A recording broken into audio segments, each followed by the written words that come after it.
Get this. Imagine a world where nearly 70% of the cement used in construction comes from just a handful of companies. That's the future the Indian cement industry is rapidly heading towards. And today, we're going deep on the whys and hows. It's quite a transformation indeed. Absolutely. We've got this fascinating report from JM Financial. It's dated January 14th, 2025, and it really breaks down this whirlwind of mergers and acquisitions that are shaking up the Indian cement scene. So we'll unpack who's making moves, what's driving all this consolidation, and of course, what it all means for the industry as a whole. Whether you're into construction, investing, or just fascinated by how massive industries evolve, this deep dive should give you some serious food for thought. I think listeners will be surprised by how much has changed in such a short time. Yeah, for sure. So to kick things off, let's talk about the sheer scale of this consolidation craze. The report highlights that since 2022, a whopping 72 million tons of cement capacity, that's 13% of the entire industry, has changed hands through mergers and acquisitions. Now, to put that in perspective, that's more M&A activity than we saw in the entire decade before. Yeah, it's a remarkable shift. And looking at the specific deals, the report outlines them in Exhibit 12. You can see some clear patterns emerging. For instance, UltraTech Cement has been a major player, strategically acquiring assets to really solidify its position in the market. Right. And can't forget about the Adani Group. They've been making waves since they entered the market back in September 2022. Oh, yeah, they've been busy. Exhibit 13 actually shows that almost all of their capacity growth has come from acquisitions. Talk about an aggressive consolidation strategy. It's been remarkable to watch their acquisition of ACC and Ambuja cements. That was back in 22. It was for a hefty $152 per ton. And I think that really shook things up. It set a new benchmark and signaled a shift towards these larger scale deals. Yeah, it's like they threw down the gauntlet and everybody else had to scramble to keep up. Exactly. And you can see this reflected in Exhibit 14.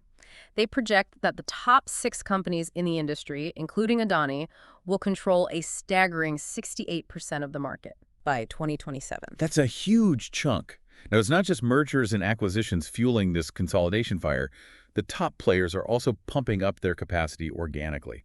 So between 2024 and 2027, we're looking at an estimated 150 million tons of new capacity coming online, and a whopping 75% of that growth, you guessed it, it's coming from those top 6 companies. It's a trend you see across industries, Yeah. the big getting bigger. And Exhibit 19 really brings this home. They project a 7% annual capacity growth rate. Notably, the south and east regions of India are expected to see the most significant increases. That makes sense, considering those regions have been attracting significant infrastructure investments in recent years. Right. So we've got this massive influx of new capacity coming online. But the real question is, can demand keep pace? Well, historically, cement demand in India has grown at a multiple of GDP growth. And with factors like government spending on infrastructure and affordable housing projects, those are highlighted in Exhibits 23 and 24. The demand outlook seems to remain pretty robust. It's also worth noting that India's per capita cement consumption is still relatively low, especially compared to other developing economies. Yeah, that's true. Exhibits 20 and 21 show that. So that suggests there's still significant room for growth and demand as urbanization continues and living standards rise. Yeah, that's a key insight. We're not just talking about maintaining existing demand. There's a potential for a substantial expansion in the coming years. Okay, so we've got all this new supply hitting the market, and demand seems to be keeping pace, at least for now. But wouldn't you expect that to put downward pressure on prices? Logically, yes, but the situation is a little more nuanced than that. Oh. While cement prices in India have been relatively depressed in recent years, they even hit 3-4-year lows, there's a lot more at play than just simple supply and demand dynamics. So let's dig into that pricing puzzle. Okay, the JM Financial Report lays out a fascinating case. Looking at Exhibits 35 to 44, we see price trends across different regions in India. There was a notable price hike in December 2024, and historically we've seen prices in the north and central regions increase following major acquisitions. Interesting. This suggests that companies are really trying to find that sweet spot between maintaining market share and improving profitability. Right, because they're also grappling with rising input costs. So it's a balancing act. Precisely. And that brings us to the big challenge, the profitability challenge.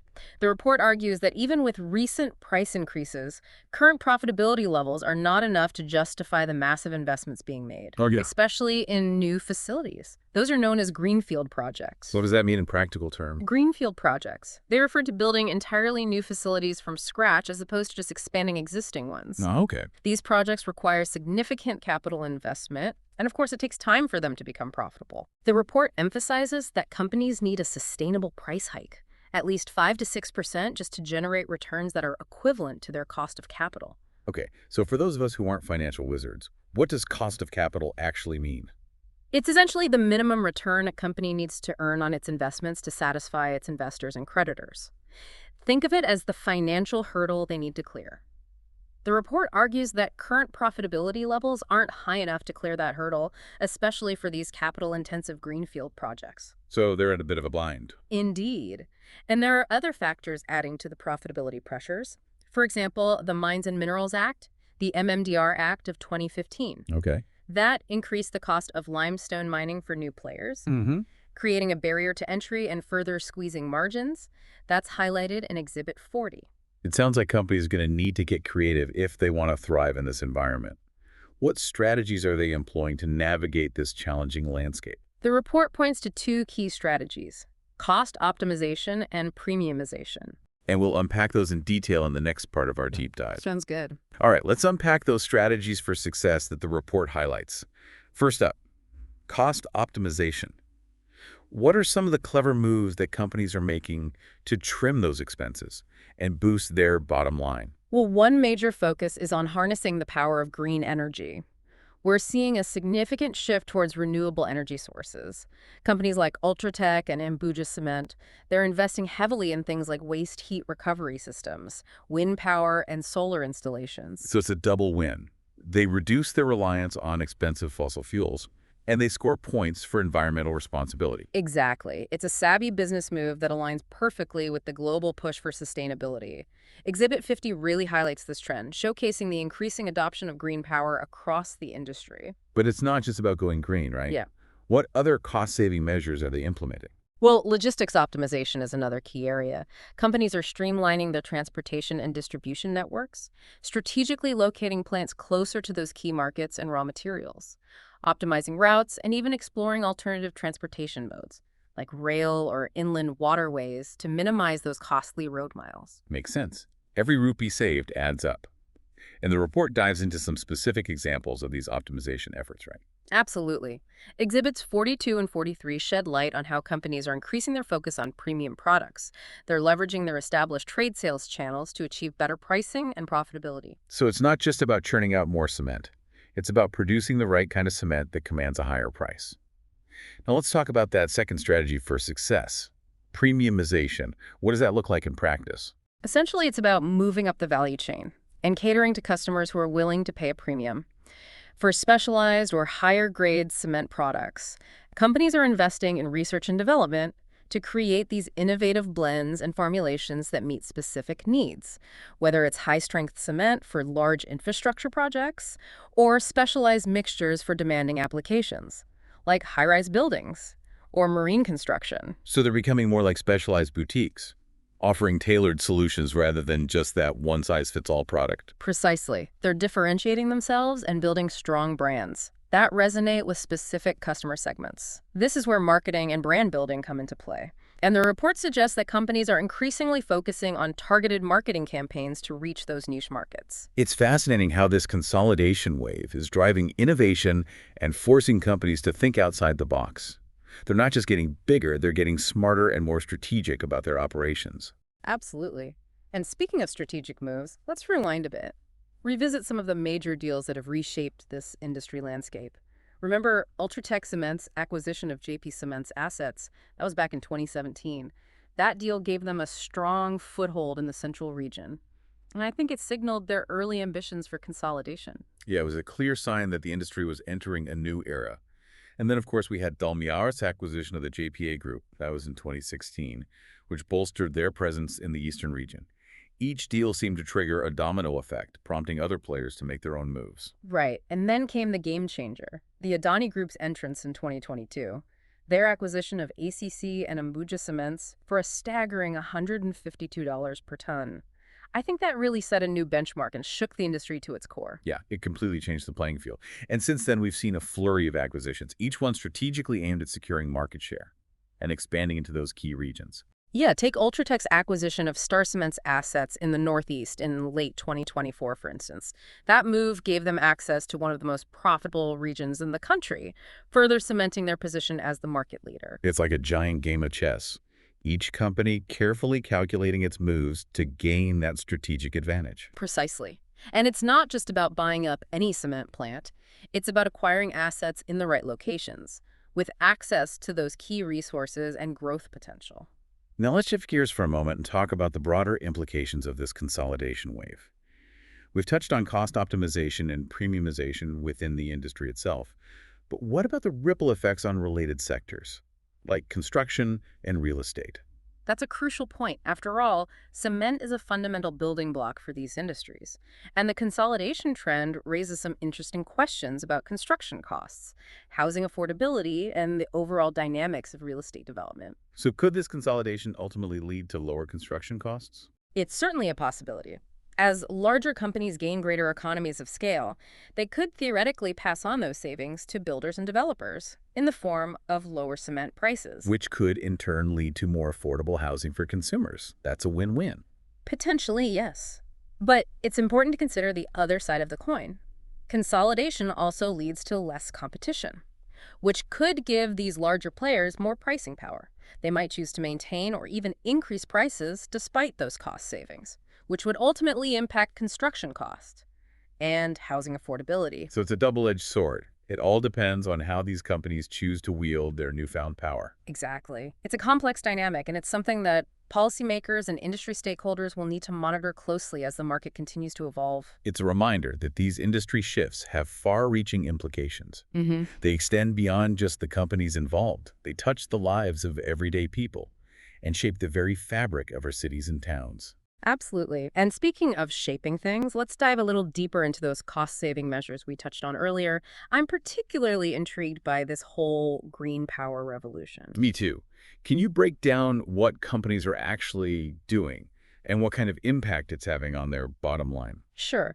As we mentioned, companies are increasingly turning to renewable energy sources like waste heat recovery systems, wind power, and solar installations. These green power initiatives not only reduce their dependence on expensive fossil fuels, but also help them meet their environmental sustainability goals. It's a smart move, considering the rising cost of fossil fuels and the growing global emphasis on reducing carbon emissions. Precisely. And the impact is significant.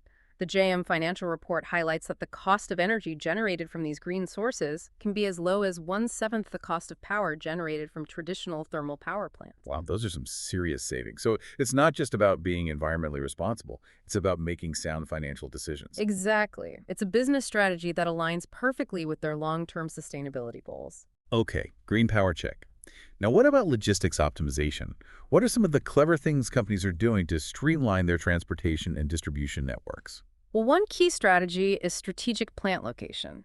They're carefully choosing where to build their plants, taking into account factors like proximity to key markets, access to raw materials, and transportation infrastructure. So it's all about minimizing those costly transportation miles. Exactly.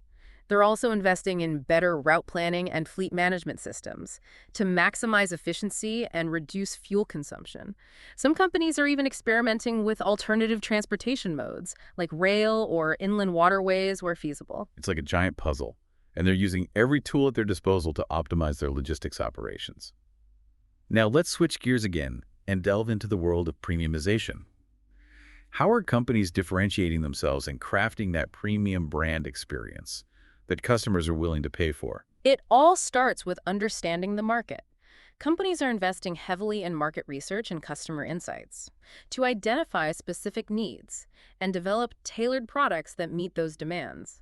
Whether it's high-strength cement for infrastructure projects or specialized blends for demanding applications, they're moving beyond the one-size-fits-all approach. So it's about listening to the customer and responding with innovative solutions. Precisely. And once they have those products, they need to effectively communicate their value proposition to their target audience. This is where marketing and brand building come into play. So it's not just about having a great product, it's about letting the world know you have a great product. Exactly. And they're using a variety of channels to reach their customers, from traditional advertising to digital marketing and social media. It's a multi-pronged approach. Mm. They're leaving no stone unturned. And it goes beyond just shouting from the rooftops. They're also focusing on building strong relationships with key customers, providing exceptional service, and establishing a reputation for quality and reliability. So it's a holistic approach.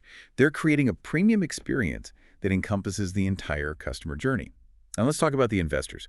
What does all this mean for them? What should they be watching for as this industry continues to evolve? That's a great question.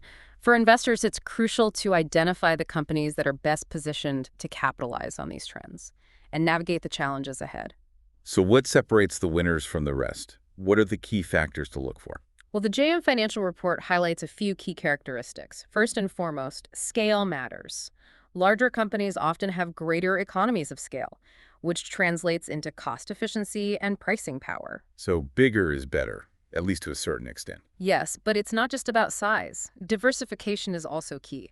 Companies with operations in multiple regions are better insulated from regional economic fluctuations and have more flexibility to adapt to changing market conditions. So a diversified portfolio spreads the risk. Exactly. And investors should also look for companies with robust growth pipelines.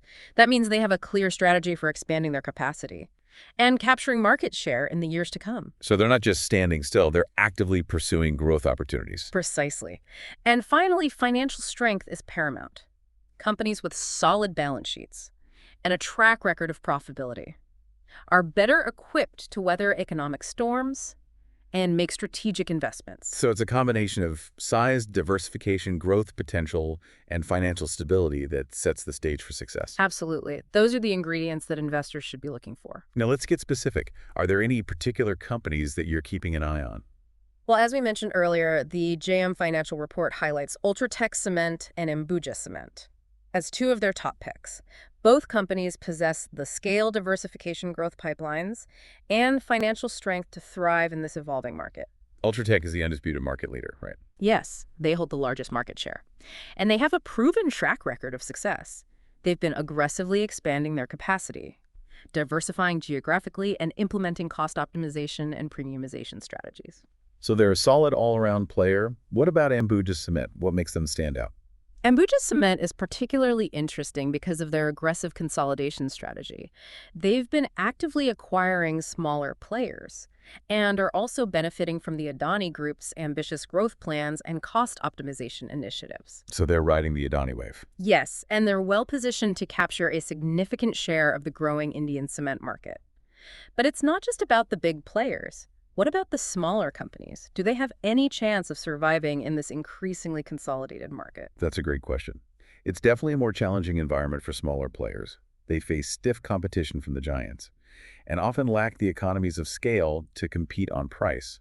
It's an uphill battle for sure, but that doesn't mean they're doomed. Some smaller players are finding ways to differentiate themselves and carve out their own niches. How are they doing that? Well, some are focusing on specialized products or services. They might specialize in high-performance cement for specific applications, or offer value-added services like technical support or customized solutions. They're becoming more like boutique cement producers. Yes, in a sense. They're focusing on quality over quantity and building strong relationships with key customers who value those specialized offerings. So it's about finding their niche and excelling in it. Precisely. And some smaller players are also forming alliances or cooperatives, which gives them greater bargaining power and helps them compete more effectively with the larger companies. So there's strength in numbers. Exactly. It's about finding creative ways to collaborate and leverage their collective resources. So while the Indian cement industry is undoubtedly becoming more consolidated, there's still room for smaller players to succeed if they can adapt to the changing market dynamics and find their unique value proposition. It's a dynamic and evolving industry, with opportunities for companies of all sizes. But it's clear that adaptability and innovation are key to thriving in this new landscape. Well, we've covered a lot of ground, from consolidation and strategic acquisitions to cost optimization, premiumization, and the impact on related industries. But before we wrap up, let's zoom out and consider the big picture. What does the future hold for the Indian cement industry? That's the million-dollar question. The JM Financial Report offers a cautiously optimistic outlook. They anticipate consolidation to continue with larger players becoming even more dominant. However, they also project continued growth in demand driven by India's strong economic fundamentals and ongoing infrastructure development. So it's a mixed bag. More consolidation, but also more growth. Exactly. And that creates both opportunities and challenges for the industry. The companies that can adapt to this changing landscape innovate and execute their strategies effectively will be the ones that succeed. So it's all about staying agile and responding to the market's evolving demands. Precisely. And that requires not just financial strength, but also strategic vision Ah. and operational excellence. It's a tall order, but it's also an exciting time to be a part of the Indian cement industry. Absolutely. It's an industry that's literally building the future of India. Okay, we've reached the end of part 2 of our deep dive into the Indian cement industry.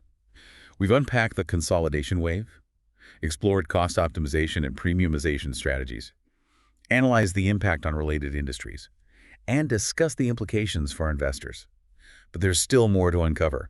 In part 3, we'll delve into the specific financial projections and valuations for the key players in this market. We'll also discuss the potential risks and opportunities that lie ahead. So stay tuned for the final chapter in our cement saga. Welcome back to the deep dive. We spent the last 2 parts unpacking these dramatic shifts in the Indian cement industry. But now it's time to talk numbers. Yeah. Specifically, what this all means for investors. Right. It's one thing to understand the industry trends, Right. but ultimately investors want to know where's the money going. Exactly. And thankfully, that JM financial report we've been dissecting has some projections for those key players. Let's start with the reigning champ, UltraTech Cement. What kind of growth are they forecasting? Well, JM Financial estimates that UltraTech's revenue will grow at a compound annual growth rate, or CAGR, for short of around 13% between 2025 and 2027. That's impressive considering they're already a giant in the industry. So they're not just big, they're still growing rapidly. What about their profitability? Even more impressive is their EBITDA growth. Okay. For those unfamiliar, EBITDA stands for earnings before interest, taxes, depreciation, and amortization. Okay. Basically, it's a way to measure a company's core operating profitability. And UltraTech's EBITDA is projected to grow at a CAGR of over 25% during that same period. Wow, 25%. That's driven by a combination of factors we've talked about, right? Their capacity expansion, their cost-cutting measures, and potentially some successful premiumization strategies. Absolutely. Now let's shift our attention to Ambuja Cement. Okay. Remember, they've been aggressively riding that consolidation wave, particularly with the backing of the Adani Group. Yeah, how do their projections stack up? I'm curious to see how that aggressive strategy translates into numbers. Well, Ambuja Cement isn't slouching either. Their revenue is projected to grow at a CAGR of around 19% between 2025 and 2027. So even faster revenue growth than UltraTech. Yes, and their EBITDA growth is even more remarkable, estimated at a TGR of over 33% during the same period. This suggests that their strategy of rapid expansion and integration with the Adani Group's cost optimization initiatives is paying off. So we've got 2 companies poised for serious financial growth in the coming years. Right. But are they good investments? Right. To answer that, we need to talk about valuations. Are these companies overvalued or undervalued? Exactly. Wow. What does the JM Financial Report say? Well, this is where it gets interesting. Okay. JM Financial uses a variety of valuation metrics, including one called enterprise value to EBITDA, or EV to EBITDA. Okay. This ratio essentially compares a company's total value to its profitability. Okay. They also look at EV to ton of cement capacity, Okay. which considers the value relative to their production capability. Okay, so for those of us who aren't finance experts, can you break that down a bit? Yeah. Why do investors care about those ratios? Sure. Essentially, these ratios help investors assess whether a company's stock price is justified by its financial performance and potential. A high EV/EBITDA ratio, for instance, might suggest a company is overvalued, while a low ratio could indicate it's undervalued. So what's the verdict on UltraTech and Ambuja? Well, based on their analysis, JM Financial believes that both UltraTech and Ambuja are currently undervalued. They've set target prices for both companies. That suggests there's potential for significant gains if you were to invest at today's prices. That's encouraging for potential investors. Yeah. But we need to be realistic. There are always risks involved. We talked about oversupply, input cost pressures, and potential regulatory changes. Yeah. How do those factors play into the valuation equation? You're absolutely right. No investment is without risk. JM Financial acknowledges those potential headwinds, and incorporates them into their analysis. Okay. They emphasize that investors need to monitor key indicators closely, things like capacity utilization rates, cement prices, Oh. the cost of raw materials like limestone. They also highlight the importance of staying informed about any potential regulatory changes that could impact the industry. So it's not just about crunching numbers, it's about understanding the broader context Right. and being prepared for potential challenges. Precisely. Investing requires diligence and a balanced assessment of both the opportunities and the risks. Now, before we wrap up this deep dive, I want to circle back to a topic we touched on earlier, the impact of this cement industry consolidation on related industries.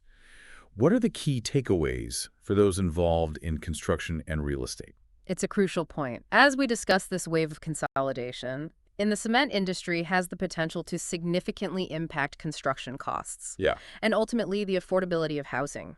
If consolidation leads to greater economies of scale for cement producers, those cost savings could theoretically trickle down to builders and developers, Right. leading to lower overall construction costs. So lower cement prices could translate into lower construction costs and more affordable housing. That's the potential upside. But it's important to remember that consolidation also reduces competition. This could give the larger players more pricing power, meaning those cost savings might not necessarily be passed along to consumers. So it's a double-edged sword for the construction and real estate sectors. Exactly. The key takeaway for those involved in these industries is to stay informed about the evolving dynamics of the cement market and to carefully analyze how these trends could impact their businesses. Well, I think we've covered a lot of ground in this deep dive. We've explored the dramatic consolidation reshaping the Indian cement industry, the strategic moves being made, the financial projections for those key players, and even the ripple effects on related industries. What are your final thoughts for our listeners? I think the biggest takeaway is that the Indian cement industry is in a period of rapid and significant transformation. Yeah. It's a dynamic story with lots of moving parts: consolidation, innovation, financial maneuvering, and of course the impact on the construction and real estate sectors that rely so heavily on cement. It's been a fascinating journey, and I think our listeners are now well equipped to understand the forces at play and to keep an eye on this evolving landscape. Absolutely. And remember, this is just a starting point. We encourage you to delve deeper into that JM financial report and other industry resources. Stay updated on the latest news and developments and continue to explore the ever-changing world of Indian cement. Thank you for joining us on this deep dive. We'll see you next time as we explore another fascinating topic. Until then, keep learning, keep exploring, and keep diving deep.